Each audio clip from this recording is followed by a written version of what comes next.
বন্ধুরা কেমন আছেন? সবাই আশা করি ভালো আছেন। আমিও ভালো আছি। এখন সকাল 6:30 আমি ঘুম থেকে উঠলাম। আজকে আমি আপনাদের আমার সকালের রুটিন শেয়ার করব। সকালে আমি কি করি আর না করি সেগুলো শেয়ার করব। সকালে সবারই ব্যস্ত জীবন। জানি আমারও ব্যতিক্রম নয়, আমারও খুব ব্যস্ত। আম রান্না করতে হবে, সব কাজ সারতে হবে। এই যে উঠে সমস্ত বাসি কাজগুলো সেরে নিচ্ছি। এই যে ১ম হচ্ছে ঘরটা ঝাড়ু দিয়ে নিচ্ছি। এর আগে কিন্তু আমার মাটির থালাবাটিগুলো বের করা হয়ে গেছে। এই যে ঘরটা ভালো করে ঝাড়ু দিয়ে নেব। দেখেন কত ব্যস্ত আমরা সকালবেলায় থাকি। আসলে কি জানেন? আমাদের মহিলাদের এই যে কাজগুলো পুরুষদের চোখে পড়ে না। সারাদিন এত হাড়ভাঙা খাটুনি খাটবো, তারপরেও তারা বলবে কি যে, "তোমরা সারাদিন বাসায় বসে কি করো? খাও আর ঘুমাও।" কিন্তু এই কাজগুলো কারা করে দিয়ে যায়? তারা তো বোঝে না। আর কি বলবো? পুরুষদের নিয়মই এই। এই যে আপনাদের সাথে কথা বলতে এই যে আমার কাজ করা হয়ে যাচ্ছে। এই যে হুম ঘরটাও মুছে নিলাম। এরপরে হচ্ছে ফ্রিজ থেকে দুধ বের করে নেবো এবং মাছটা ভিজিয়ে রাখবো, যাতে দুপুরে আমার রান্না করতে কোনো সমস্যা না হয়। আপনাদের সাথে কথা বলতেই হচ্ছে যে ফ্রিজ থেকে মাছটা বের করা হয়ে গেছে। আমি ভালোভাবে এখনো কথা বলতে পারি না, যেহেতু নতুন ব্লগ করি। আমার কোথাও কোনো ভুল হলে অবশ্যই ক্ষমা দৃষ্টিতে দেখবেন আপনারা, আশা করি। কারণ আপনারা তো আমার ভালোবাসারই মানুষ। এরপরে যাবো, উঠানটা ভালো করে ঝাড়ু দিয়ে নেবো। চলুন, সাথেই থাকুন।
উঠান ঝাড়ু দিয়ে আমার থালা বাসনগুলোও ধোয়া হয়ে গেছে। এই যে থালা বাসনগুলো ভালো করে ধুয়ে নিলাম। থালা বাসনগুলো ধুয়ে নিয়ে এখন আমি যাবো হচ্ছে স্নান করব। স্নান করার জন্য এই যে ব্রাশ করতে চলে আসলাম। স্নান করব এখন। স্নান করার আগে আমি বাসি কাপড়গুলো ধুয়ে নেব। তার জন্য একটু জল দিয়ে সার্ফ দিয়ে ভালো করে ওকে মাখায় রেখে এবার যাবো। এই যে স্নান করা হয়ে গেছে আমার স্নান করা হয়ে গেছে। এখন জল আনতে যাব। জল নিয়ে এসে এবার জামা কাপড়গুলো যে নেড়ে দেবো, নিংড়ে নিচ্ছি। নেড়ে দিয়ে আসবো। ভালো করে নিংড়াই নিলাম। এবার জামাকাপড়গুলো মেলে দিয়ে আসবো। জামাকাপড়গুলো মেলে দিয়ে এসে আমি এখন রুটি তৈরি করব। চলুন আপনাদের সাথে রুটি তৈরি করবো না। রুটি তৈরি করার আগে আমার ৫ বছরের ছেলের জন্য দুধ সুজি রান্না করে নেব। কার এরকম ছেলে আছে যে ৫ বছর বয়স হয়ে গেছে এখনো ভাত খায় না? আমার ছেলে তো এখনো ভাত খায় না। এখনো দুধ সুজি, এই যে দেখেন দুধ সুজি খেয়ে বেঁচে আছে। এর মধ্যে হচ্ছে সুজি, চিনি আর লবণ আর হচ্ছে গরুর দুধ দিয়ে রান্না করা হচ্ছে। এই যে দেখেন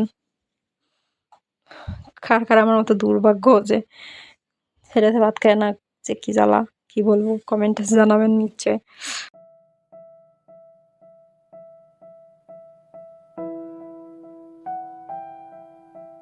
রান্না করে নিয়েছি। এবার রান্না করতে করতে হয়ে গেলে দুই হাত ২০০ দিয়ে আমি 10 মিনিটের জন্য এখানে রেখে একটু সিঁদুর পরে নেব। সিঁদুর পরার আগে মুখে একটু সিরাম দিয়ে নেবো, যেহেতু শীতকাল, মুখে কিছু না দিলে মুখটা একটু কেমন হয়, তার জন্য একটু সিরাম মেখে নিলাম। তারপরে সিঁদুরটা পরে নেব। সিঁদুরটা পরে নেওয়ার পর এখন আমি যাব হচ্ছে রুটি বানানোর জন্য। আজকে রান্না করব হচ্ছে রুটি আর হচ্ছে ডিম ভাজি। সকালে খাবার আজকে রুটি আর ডিম ভাজি। চলুন আপনাদের সাথে শেয়ার করছি। সিঁদুরটা পরে আটা ভালো করে মাখিয়ে নেবো এই যে রুটির জন্য। দেখতে থাকুন। ভালো করে আটাটা ময়ান দিয়ে নিচ্ছি। দেখতে থাকুন। আমার রুটি যে ময়ান দেওয়া হয়ে গেছে আটাটা। এবার ভালো করে লেচি কেটে নেব। যে কটা রুটি বানাবো সে কটা লেচি কেটে নেবো। এই দেখুন লেচি কাটা হয়ে গেছে, রুটিও বানানো হয়ে যাবে আমার। এই যে এখন আমি চা বানিয়ে নিচ্ছি। এই যে গরম গরম দুধ চা। কার কার ভালো লাগে সকালবেলা চা খাইতে। এই যে দাদাবার খাবারটা বেড়ে নিয়েছি। এবার আমি পুজোটা দিয়ে নেব। আমার মা লক্ষ্মী, এই যে মা লক্ষ্মীকে সবাই দর্শন করুন, দর্শন করুন। দেখুন আমার মা লক্ষ্মী পুজো দেওয়া হয়ে গেছে। এখন আমি সকালে বাসি বিছানাটা তুলে নেব। বাসি বিছানাটা তুলে নিলে এবং খাওয়া দাওয়ার পরে আমার সকালের কাজ আজকে এই পর্যন্তই। আমি ভিডিওটা এখানেই শেষ করব। যদি কোথাও আমার ভিডিওটা একটু ভালো লেগে থাকে অবশ্যই একটা সাবস্ক্রাইব এবং লাইক কমেন্ট করে যাবেন, এবং কোথাও ভালো লাগলে কমেন্টে অবশ্যই জানাবেন, আর খারাপ লাগলেও সেটা জানাবেন, কারণ আমি নতুন নতুন অনেক ভুল করছি। আপনারা একটু ধরাই দিলে সেটা আমি সংশোধন করে নেব অবশ্যই। আমার ভিডিওটা দেখার জন্য অসংখ্য ধন্যবাদ। Thank you for watching.